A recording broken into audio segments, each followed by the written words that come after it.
up.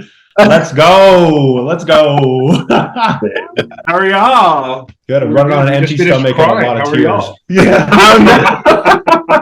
It feels very fitting. Yeah. We're big babies over here, guys. I mean, did you watch our season? I feel like I counter every time we cry. I feel like it was on the episode. Hey, crying is the best. It is the best release of your emotions that you can do. It's so liberating. So I don't know who doesn't like crying, but I love it. So take us back to the very beginning. I know that on the show you talked a lot about your relationship and kind of growing up, but what made the two of you want to apply for The Amazing Race or be on the show? Yeremi had initially auditioned for Big Brother, but he didn't get it. So then they had asked him, hey, would you want to audition for The Amazing Race? You have somebody you would like to go with? And then he was like, yeah, maybe my brother. So he called me and he was like, hey man, do you want to go audition for The Amazing Race? I was like, what's that? You know what I mean? I was like, what is it? But sure, let's do it. So then he gave me like a quick synopsis of what it is. I was like, nice. We could totally eat that up. I'm down to do it. Right. But keep in mind, y'all, that this is happening like 2 or 3 weeks after we just started talking again.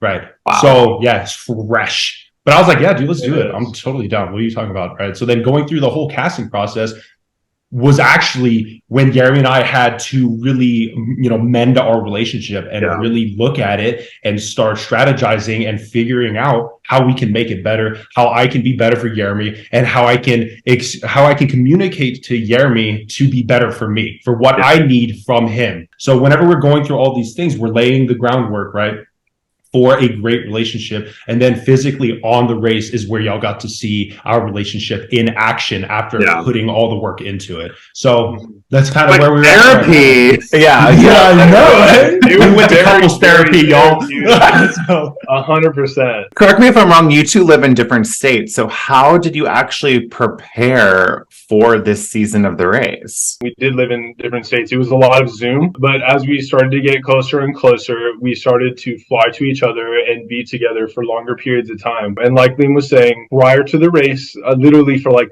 the past 6 years, we've had very little contact and we've had a very little bit of amount of time together. And then during the casting process, we were able to spend, 2 separate different times a week together, which was incredible time, incredibly valuable time for us, helping to, mend the relationship that we had. But once we finally, got the call that we were being cast and we were getting ready to go into the gauntlet of the race, we decided that after I finished my spring semester and Liam finished his, that he was going to fly over here to Texas and he was going to live with me in my apartment for about a month and a half prior to when the race we departed for it. And for a lot of that time, we were doing puzzles, we were binge watching the show, you're doing crosswords, we were doing escape rooms.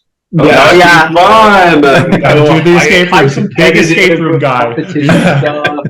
I mean, we were preparing in any way we thought might be able to help us in any aspect of the race. We were navigating around like San Antonio with a map in just a car, just trying to figure it out. But that's kind of what the operation was for us. I love it. So when you're actually on the show, you're at the starting line. When did it click that like, this is real? We're actually doing The Amazing Race. For me, was when they put my ass up there on a goddamn tightrope. That got real for me, dog. Yes, I'll be real. I like heights, man. Not me, not I. So they put me up there, and you're seeing me up there, bro. I'm talking to myself. It's me, myself, and I on that rope, and I'm like, this is insane. I don't need to be doing this right now. You know what I mean? For what am I doing this? You know what I'm saying? But I think for me, it was definitely like getting in the car and navigating to downtown LA. I mean, it was the beginning of the race, and the minute that you get into that car, you're like, okay, what do we do? Like, where's the map, right? That's what we were doing. We were like, where's the map at? And we were searching the car, and I was like, dude, Liam, I don't think there's a map. And then he looked at me, he was like, well, where do we go? And I was like, go down the road, just go straight. We'll get there. You know what I mean? Like, I'll look at the roads And I will, I know if I was to cut my vision into this chunk, I know that downtown LA is over there. So we'll go that way until we make it. And that's what I knew. I was like, you're just like thrown into it, and they're like, figure it out. And no, it was crazy because we pretty much got there too without it, and we just like, just kind of spitballed it.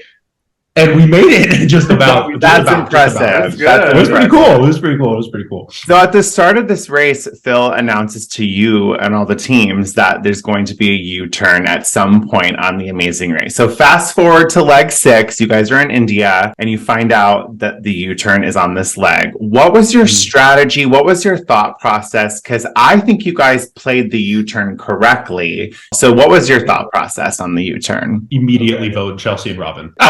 You know what? We talked to each other before, and we were like, we know that we're gonna vote Chelsea and Robin, but let's still discuss about it. Just to discuss about it. You know what I mean? But in the back of our mind, it was 100% Chelsea and Robin. I'll let Liam talk about the analytics of it, but I will talk about the absolute raw principle and emotion of it. Right? Okay, go for it. Where that spawns from is in Hollywood, when we run down the Hollywood Hill and we get to where we're racing to all those cars, and we find a car, and I immediately we throw our bags in the car, open the door, I sit in the driver's seat, like, dude, this is my car. You know what I mean? I pay a lease on this car. That's how much it's my car.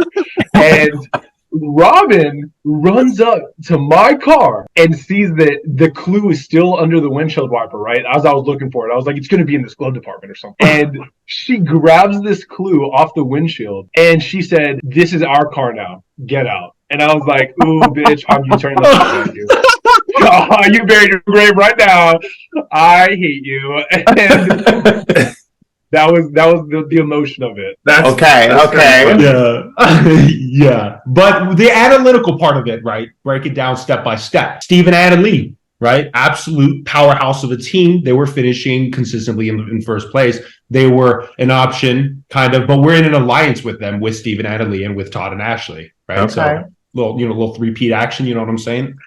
But and then Robin and Chelsea, we had to sit there and think about it. Like, yeah, we don't like them because they did rat things to us, a little radish, you know what I'm saying? Okay. But we had to think about it like, are they actually going to be beneficial for our team at all? And no, they're not. They were not willing to help us in any situation. And every single other team was willing to help us. We've shared information with them. We spoke to them a lot. They're very friendly. So we sat back, we looked at it. All right, all these other teams will benefit us in some way, but Robin and Chelsea will not benefit us in any way. So naturally, let's U-turn them. And a lot of the other teams have had similar or the same experiences with them.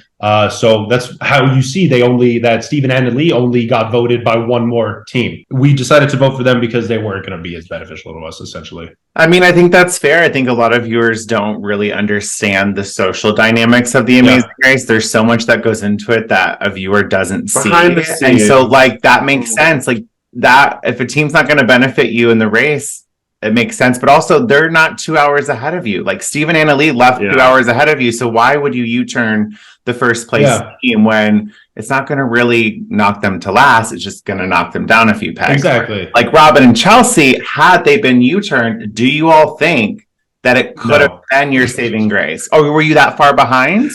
We were very far behind. Okay, yeah. But so tell us what happened. Nothing could have saved us from the rickshaw. Yeah.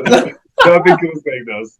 Yeah, no, but I think we were definitely too far behind, but they were just, like the team above us. So maybe, I don't know, but I severely doubt it. Y'all don't understand how slow this goddamn rickshaw was, guys. I mean, it was maybe 5 miles, 10 miles per hour. I swear, no joke. Like, you'll see. That's slow. She wasn't taking us where we needed to go ever. That is true. Bro. Yeah, that is true. Like that is 30 times we told her, hey, you need to go here. We got people, bro. We got her grandfather to come over and be like, you know where this is. I know you know. And she was like, like, oh, I know.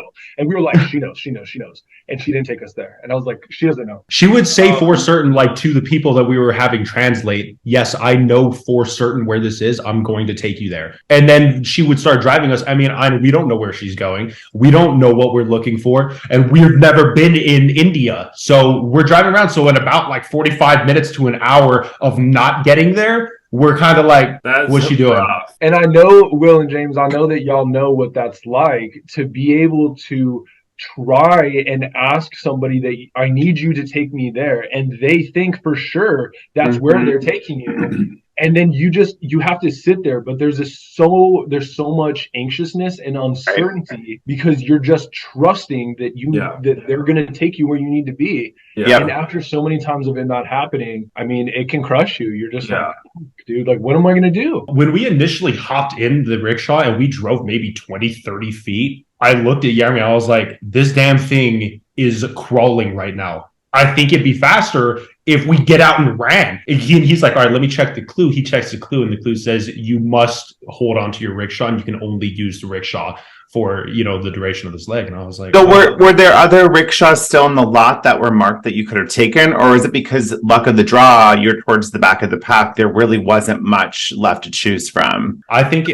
since we were so far in the back that there was a very you also wouldn't be able to know. Yeah, no, like there's no rickshaw. You're like, I don't know who's going to be fast, who's going to be slow. Energy, I don't know. I was going to say, bro, we were looking for that rickshaw for like 30 minutes, and that was the first one we found. So we were like, just take it and go. Take it and go. 6 legs of the race is a huge accomplishment. What was each of your favorite thing that you did? Well, my favorite thing that I did was probably going through in Vietnam, that roadblock that I did with the tile. Yeah, because I mean, that was just such a great moment for me to be able to find it so quickly. And because I found it so quickly, and because Yeremi and I did so well throughout the mattress challenge that we were able to jump like 5 or 6 places. Yeah, that's crazy. That was a great moment for me because a lot of that weight was on my shoulders during that roadblock. So that was a really fantastic moment for me. And you know what? I'm doing this specifically to you, Liam. But I'm going to say that my favorite thing on the race was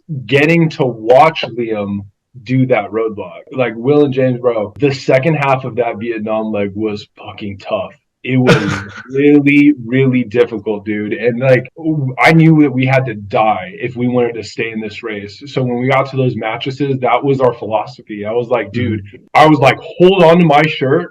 We are just going to go. Match my pace. I was like, drop it. Let's go. No time to rest. Drink your water while you're sprinting. You know what I mean? Just going through it. And we were absolutely beat down. And then we get to that roadblock, and I know how hard we had just worked to get there, and we had just finished it, and I was so proud to watch what Liam had just done. And that moment was overwhelming for me because I had never experienced or shared a moment with Liam like that, and it was 100% one of the favorite points of the race for me, but also a moment in our lives that I'll never forget. That's the beauty of Amazing Race, is being able to do it with someone and then really learn more about them throughout the experience. So my last question before we wrap it up is just, what is something that you are taking away from this experience after the history you guys have had coming out of this even closer than before? I mean, the number one thing I'm going to take away from this is the most invaluable prize ever. It is just the relationship that I was able and so lucky to build with Yeremi, my older brother. It's a relationship that I have been pursuing for my entire life. I mean, I grew up a lot without my father. And so Yeremi, being my older brother, he was my best friend. He was my big brother and my father all wrapped into one. And for a lot of, the difficulties throughout our childhood, he was there for me. And it was upsetting and unsettling for me that we didn't have the relationship that I know that he deserved and that I wanted to be able to provide for him. So going on to the race, it's really solidified that. And now I have that, and I'll never risk that for anything. And I would say for me, the biggest takeaway, real quick when we wrap it up, is it's just life is just too short. Is just too short to let any of the petty bullshit of the past stay there for too long and allow it to affect such a loving and beautiful relationship that you can have with somebody is just not worth it. You know what I mean? Life can change in an instant. And that was something that was so important for me to make sure that I did on my part to make sure that me and Liam could have what we have. And I think that we've accomplished that. And I'm so happy with what we've been able to endure, what we've overcame, and what we've done with each other. It's one of the most beautiful things in my life. We're so happy to hear that. We loved your positivity throughout. We loved your vulnerability throughout. Thank you for sharing. Yours. Yes, thank you guys. And we look forward to our paths crossing soon, and of course, talking more about your experience. And you guys enjoy the rest of your day, and we'll talk soon. Okay, perfect. Thank you guys. So Bye, y'all. Bye.